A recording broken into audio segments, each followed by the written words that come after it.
Greetings everyone, I'm Kevin and it's time to pick the best book of February.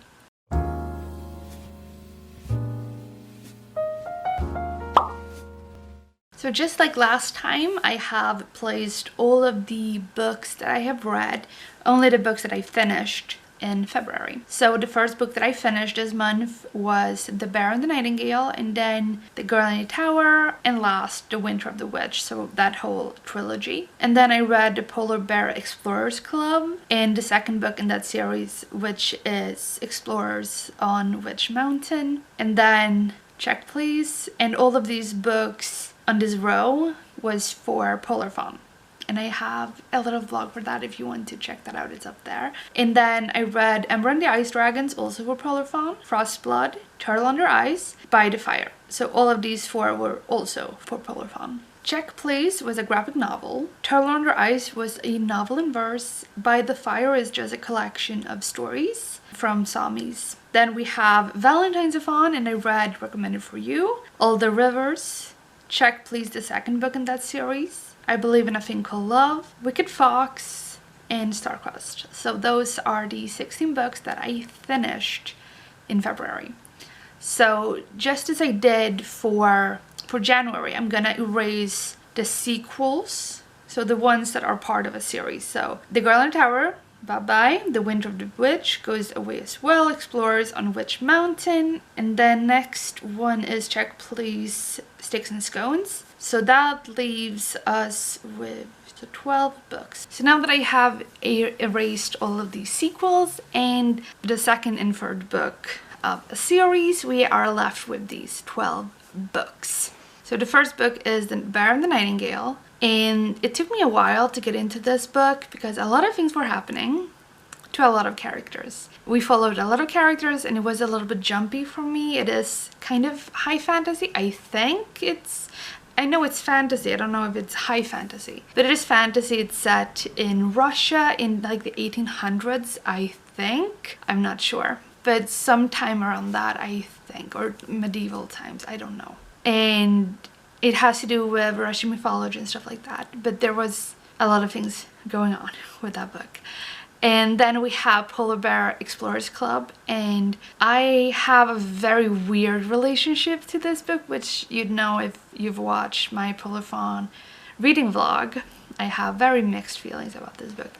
I did enjoy it at the end, but there was something in that book that really bothered me. Let's just say that. And then we have Check Please #hockey, which was absolutely phenomenal. It's a graphic novel and we follow this guy called Biddy.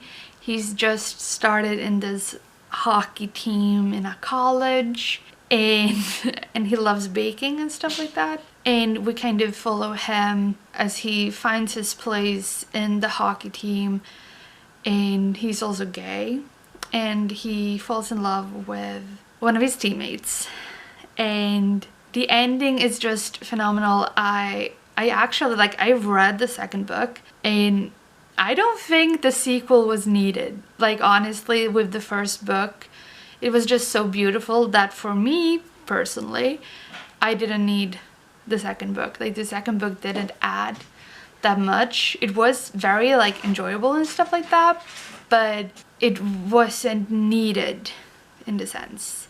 And then we're on to Ember and the Ice Dragons, and this was another middle grade. The Polar Bear Explorers Club is also middle grade. I'm sorry about the sound in the background, it's my cats, they're playing. So yeah, that's what the weird sounds are. And then we have Ember and the Ice Dragons, and this is another middle grade, just like the Polar Bear Explorers Club. And I really enjoyed this because the main character is a dragon in a human body. And that in itself was kind of extremely intriguing. But there was a lot of things in that...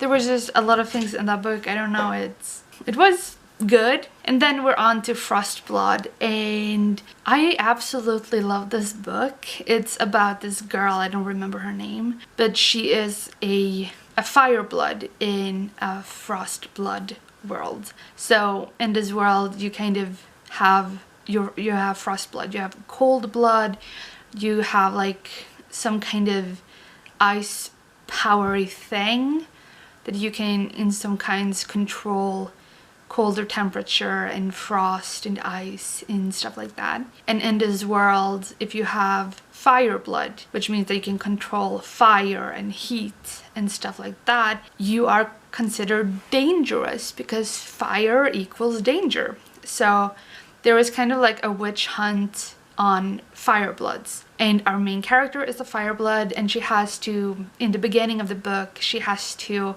disguise her powers and pretend to be a frost blood so that she's not found out, and so that she's not, you know, killed in like the witch hunt, and that her mom isn't harmed and stuff like that. Very quickly she is found out and she gets in prison, and then she escapes prison with the help of kind of like a rebellion kind of group of frostbloods. And there are a lot of people having, you know, prejudice against her for being a fireblood, that she is like hot-tempered and that she can set all of them on fire if she just wanted to, you know. We have a male character in this book. I don't remember his name. And that bothers me right now. Like, I want to say his name. Arcus. His name is Arcus. I just remember his name is Arcus. I think of that because it's Marcus, but without the M, so Arcus. And he is absolutely amazing. I absolutely love him. And yeah, there were a few things happening in the end that I felt like I should have expected this, but I did not expect it, which is perfection when it comes to writing. That if something happens that feels like, oh, this makes so much sense, but you didn't expect it, that means that the author did a great job because it makes sense, which means that it's not illogical. It's not like, oh, this just happened to make things more dramatic and stuff. Something happened that made sense, but you didn't expect it. I love when that happens. I don't know how to explain better, but yeah. And then we have Turtle Under Ice, and this was a novel in verse, like I said earlier. And this book was beautiful, honestly. It's about sisterhood and grief and how the two sisters deal with it and their kind of issues, the kind of problems that they have and that they go through as a result of their mom's death from years ago. And it's a lot of things that they go through with their lives because of the grief of losing a parent. And it's just such a beautiful story. Like, honestly, it was absolutely beautiful, and I love that it was written in verse because that added just the lyrical sense to it, and I just thought this was beautiful. And then we have By the Fire, which I was very intrigued by and I really want to read because it is a collection of Sami folk stories, myths, legends and stuff like that. And the Sami, if you didn't know, is one of the indigenous peoples of Sweden and Finland and Norway. They have like a lot of different tribes, I guess you could say, in Sweden. I'm just talking about Sweden because that's where I live. So I can't speak for Norway or Finland because I have no idea what it's like there, but I can just speak for Sweden. And I live in a town that is kind of a town with Sami. Like, we have inhabitants in this town with Sami, and I think it's the most southern town with a Sami community. So if you go more south than where I live, you don't have Sami communities. You can have, like, you have Sami people, but you don't have Sami communities in the same way that we have in the northern half of Sweden where I live. I didn't know the Sami existed before I was like 18 years old. Like, I grew up learning about the Native Americans and Aboriginals. I didn't learn about the natives of South America, the natives of Mexico, the natives of New Zealand, the natives of any other country than the US and Australia. Like, we didn't talk about Canada, the Native Americans of Canada.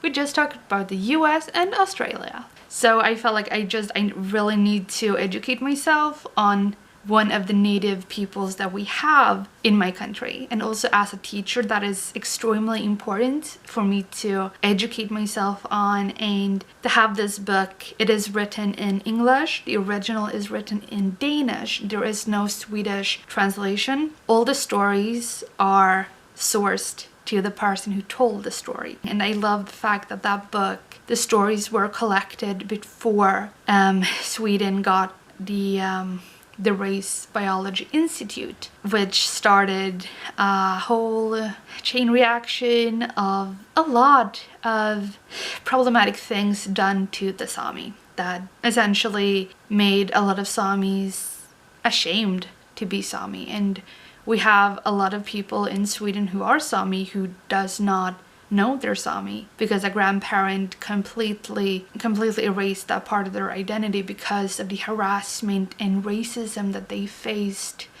due to race biology, aka science, of that time. So that is why we don't have the word race in Sweden. We don't talk about the word race. We don't use that word. So anyways, back to the book. I absolutely love the fact that this book, that all the stories were collected before the association with the Sami identity and culture and language was driven to a point by Swedes, by the Swedish government, by Swedish scientists and just Swedish people. And I just absolutely love the fact that this book exists and that there are a collection of stories by Sami from before race biology ruined a lot of things for them. And then moving on, we have Recommended for You and All the Rivers. And I just thought this was kind of like interesting because after By the Fire, which is one of Sweden's minority groups, we have both Recommended for You and All the Rivers. The main character is a Jewish woman, and the Jewish is another official minority in Sweden that is protected. So Yiddish, that the girl in Recommended for You spoke, is a language that is protected by the Swedish government, by the Swedish people. I, as a teacher in Swedish, have to teach the Yiddish history, basics in Yiddish as well as Sami. So I just thought it was funny that after the Sami book we have two Jewish books. The first one, Recommended for You, is absolutely fantastic. It's set in a bookstore during kind of like a Christmas break, and we have a main character who's absolutely beautiful, and she works in this bookstore. She absolutely loves it. And then there's this guy who shows up, and he is a new employee, and she finds out that he does not read books.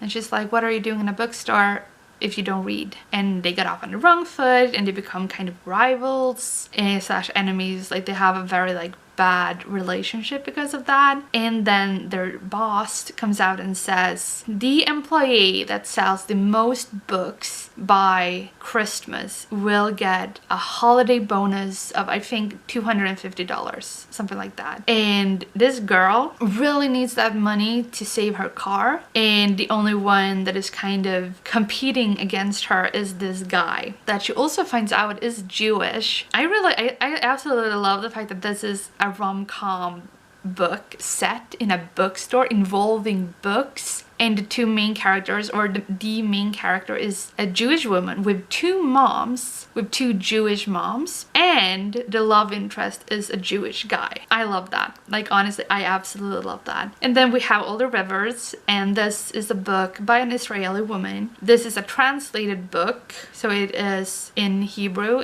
originally, and the book is a romance between an Israeli and a Palestinian, and it is set, for the most part, it's set in the US, and that's where the two characters meet. I like the fact that this is a story about a relationship between an Israeli and a Palestinian, and they have a lot of discussions. Mainly the Israeli woman has a lot of discussions with Palestinians, and I like the fact that in these discussions no side convinced the other. Like, the Israeli woman, she had her opinion, and she had her perspective, and she kept that perspective throughout the book. And the Palestinians had their perspective and their arguments and their side of the conflict and what should be done and stuff like that. And that those opinions never changed either. So the Israeli didn't convince the Palestinians, and the Palestinians didn't convince the Israeli. And I think that was the most respectful approach to that conflict, because it is written by an Israeli. So if the book had ended with the Israeli woman, the main character, being convinced by Palestinians, I understand that it could essentially, that that Dorit Rabinyan could face a lot of like backlash in Israel because of that, and the other way around. If the Israeli convinced the Palestinians that her opinion was the right one, it just furthers the oppression and that whole issue. So I think the absolute most respectful thing that she could have done is what she did. And I really enjoyed the writing because it was written in a way that I have never read. And then we have another pair. So we just had 2 Jewish books, and now we're moving on to 2 Korean books by Korean authors. And the first one is I Believe in a Thing Called Love, and this is a book set in the US, and our main character is Asian American. She has a single dad who is Korean, so she is Korean American specifically. Her dad absolutely adores K-dramas, and our main character does not really see the point in K-dramas because it's just very dramatic and over the top and a lot of things like that. But after she has a lot of failures, which is flirting failures, she decides that, hey, why not? So she watches K-dramas and she comes up with a formula. Steps to happy ever after, like a romantic happy ever after. So she writes a list with all the steps that you need to kind of get your happy ever after with someone. And she follows those steps and gets a guy. And it is, I mean, if you enjoy K-dramas, I love K-dramas. So if you like K-dramas, you will probably like this book. It is written like a K-drama. It is obviously very inspired by K-dramas. And then we're moving on to Wicked Fox, which is Gumeo. So our main character is a Gumeo, which is a Korean mythical creature, which is a fox with 9 tails. So this is kind of like a paranormal book, a paranormal romance, where the Korean mythological creatures and beings exist. And it's very difficult for me to talk about this book because I do really enjoy it. But if you've seen my if you've seen my Valentine's of Fawn reading vlog, it's up there in the cards, you know why this book was kind of like a little bit of a miss to me, because on the cover there is a line of like 2 sentences, and that's what I felt that their book would be about because it's on the front cover. It's kind of like one of these teasers that front covers have that kind of are supposed to get your attention, kind of. And that line had me just waiting for that thing to happen, and it didn't happen until very late in the book. And that's when I kind of, after I finished the book, I realized that that line wasn't what the book was about. It was a spoiler. But I think when I will reread this book, because I will reread this book, I will enjoy it a lot more because now I know what to expect and what not to expect. Then we're moving on to the last book that I finished in February, and that was Star-Crossed. And this was a beautiful book. It is a middle grade book, which is very weird to me because they're 8th graders, and 8th grade in Sweden is high school or high grade. So we have lower grade, middle grade, and higher grade. Lågstadie, mellanstadie, högstadie. And högstadiet is 7th to 9th grade. So 8th graders here, I would consider like high grade. They wouldn't be middle grade. So I was just like, wait, this is a middle grade, but they are 8th graders. And then I remember that, okay, yeah, it's probably 8th grade in other countries. So it is a middle grade book with 8th graders, and it is kind of centered around the 8th grade play, which will be Romeo and Juliet. And our main character falls in love with the play, and she is set out to help the guy playing Romeo to kind of remember his lines. And he has a lot of issues with the language that Shakespeare used because they won't change the language for the play. They will have the exact same words that Shakespeare wrote. So the guy who's playing Romeo, he has a lot of issues with the words, and so our main character is set out to help him remember his words. And while doing all of this, she is falling for the girl playing Juliet. So it is a coming of age story and a coming to terms with your identity, who you fall in love with, and what does it mean to have been have had crushes on guys and now having a crush on a girl. Like, what does that mean? And all of that kind of soul searching, I guess, all in the name of Shakespeare. And there are a lot of like Shakespeare references, and I love Shakespeare. My channel name, Much Ado About Books, is a reference to the Shakespeare play Much Ado About Nothing. So I am a Shakespeare geek. I love Shakespeare, and I love all of the like Shakespeare insults, the Shakespeare references. And after every chapter heading, there's a line, like a quote from Romeo and Juliet, which I absolutely love that Barbara D decided to do that. I thought that was brilliant, very, very fun. So yeah, let's pick a book. So we can start by taking away the books that I know I will not pick. I will not pick that one or that one. I will not pick that one. And unfortunately, because of my issue, the first time I read Wicked Fox with the expectations that were unrealistic, I take that away. And then the issue here is always best book of February. Is kind of, should I take the book that is the most important, or should I take the book that I enjoyed the most? Because they are two different books. The books that I enjoyed the most is not the book that I consider the most important of the books. And for January with the Henna Wars, I picked the book that I consider the most important and the most enjoyable.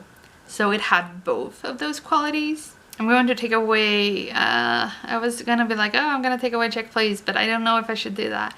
Okay, if we just go for the book that I consider the most enjoyable, I'm going to take away By the Fire. It's an important book, but I didn't enjoy it.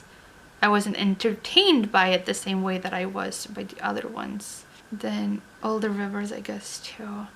So it's between these three. So this is interesting because that leaves a graphic novel, a fantasy, and a rom-com. We have a male hockey graphic novel, a enemies to lovers fantasy, and a rivals to lovers rom-com set in a bookstore with Jewish main characters. Okay, yeah, it's recommended for you. Like, that's really the obvious choice, honestly, because first of all, rom-com, second of all, bookstore, third of all, rivals to lovers, fourth of all, Jewish protagonist and Jewish love interest. Recommending for you. That's the best book of February. So there we have it. 2 months done and 10 to go. I hope you enjoyed this. And do you agree that recommending for you was the best book of that list? Please let me know down below if you agree or not. And as I said, I hope you enjoyed, and please leave a like if you do. And good reading. Bye!